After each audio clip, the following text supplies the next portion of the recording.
करते हैं, इसका मतलब क्या है, इसकी परिभाषा क्या है। ये सम्मान होता है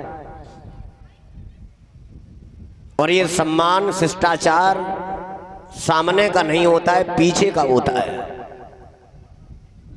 जो तुम्हारी पीठ पीछे प्रशंसा करे तो समझ लेना वो सच्ची प्रशंसा है। सामने मिल जाते हैं तो लोग पैरों पे गिर जाते हैं और पीठ पीछे बुराई करते हैं। वो भगवान घट घट वासी है, देखने वाला है। सास के घर में जो ने बहू रहते हैं तो उन्हें सास से मम्मी, माताजी, मैया है, माँ जी, हर बात पे माँ जी और भैया लेके चलो। चार खेत निकल पाए, पूछी कहो बिटिया कैसे रहती हो, सब ठीक है भैया, पर राण डुकरिया ज्यादा मक्कार है, बस सही डुकरिया राण हुए।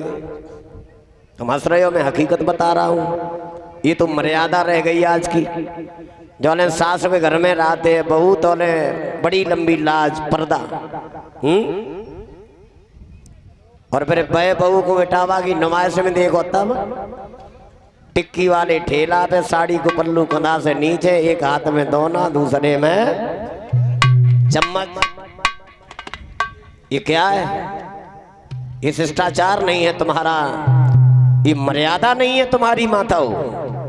आज भी पुरानी माताएं जो कथा पंडाल में बैठी हो, जिनके घर में बुजुर्ग माताएं, उनका पहनावा ओढ़ावा जरा देख लो।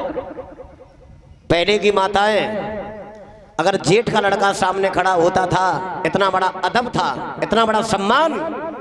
दादी हमारी बताया करती थी कि पहले जेठ का लड़का अगर सामने होता था तो चाची कभी मुंह नहीं उघाड़ती थी, श्रृंगार नहीं बनाती थी। इतना बड़ा शिष्टाचार और अदब था। अपने यहाँ हिंदुओं में बहुत कुछ लिखा है। लड़की सर खोल के अपने धर्म में नहीं रहती है, धर्म के काम में तो बिल्कुल ही न जाए, क्योंकि तुम्हारे पास अगर कोई अमूल्य धरोहर है तो सर का सिंदूर, और जो सुहागिन का सुहाग छिन जाता है उसका जीवन का हर सुख चला जाता है। और जो चीज अमूल्य होती है वो हमेशा पर्दा के अंदर रखी जाती है। धर्म के काम में तो कभी सर खोल के नहीं जाना चाहिए, और वो भी सर में सिंदूर भर जाने के बाद। ये ग्रंथ पुराण आपके बता रहे, मैं नहीं कह रहा हूं। मेरा मतलब है केवल बताने का, आप लोगों को करना और न करना ये तुम्हारा काम है। ग्रंथों में लिखा है धर्म के काम में सर खोल के माताएं जो रहती हैं, पति की उम्र कम होती है। अब पति की उम्र बढ़ाने के लिए एक त्योहार चल गया है, कौन सा? वही माताओं। अब बड़ी बूढ़ी माता जी तो इनकी तो कोई सुनता नहीं है, मानता नहीं है। कौन सा त्योहार आ गया? करवा चौथ। और ये करवा चौथ का त्योहार आज से लगभग 30-40 साल पहले कहाँ था? कोई हमें बता दे। ये माताओं, तुम लकीर की फकीर होती चली जा रही हो, तुम्हें यह नहीं मालूम है कि पति की उम्र बढ़ाने का मुख्य धर्म हमारा क्या है। करवा चौथ के व्रत रहने से पति की उम्र नहीं बढ़ती माताओं। ये करवा चौथ का व्रत उस समय से चलने लगा है।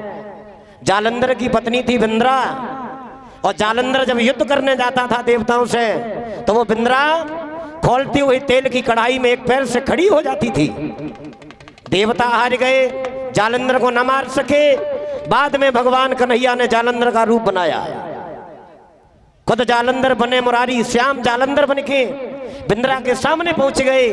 तो बिंद्रा ये सोचने लगी हमारे पति रण क्षेत्र से जीत करके आ गए। बिंद्रा ने कढ़ाई से कदम बाहर रखा, उधर जालंधर को देवताओं ने मार लिया। बिंद्रा को वो क्रोध आया। बिंद्रा एक अंगूठा के बल पे पति की याद करके खड़ी हो गई। सूर नहीं पूरब में निकले जब, बाद में बताया उस कढ़ाई के तेल से चावल इतना पवित्र अन्न माना गया है। वैसे राजभोग में पूड़ी आती है, मगर चावल पवित्र अन्न है। तो वो चौथ का व्रत किया था बिंद्रा ने उस मरे हुए पति की आत्मा के लिए, भगवान के कहने से हुआ है। और अब आजकल का व्रत इसलिए चलने लगा क्योंकि तुम लालच में पड़ गई हो। माता बहनों के खर्चा पूरे नहीं होते। सुंदर साड़ी की चाहत में। देखो तो करवा चौथ से एक दिन पहले बाजारों में दशा, पैदल भी नहीं निकल पाओगे। आज मैं आपको बता के जा रहा हूं, पति की उम्र बढ़ाने का एक कर्म है तुम्हारा केवल, जिससे पति की उम्र बढ़ती है। तुम्हारे घर में जो ननद है ना, ननद पति की बहन, और उसकी जब शादी हो जाती है, और शादी होने के बाद जब ननद आती है भैया भाभी के दरवाजे पे, जो भाभियां नंद को सम्मान से पकड़ती हैं और बड़े इज्जत के साथ सम्मान के साथ विदा करती हैं, तो वो नंद जब तक घर पे पहुंचती है तब तक रास्ता में अपने भैया की दीर्घ आयु की कामना करती है। एक बहन के अलावा और भैया के तरफ कोई प्यार करने वाला संसार में पैदा नहीं हुआ।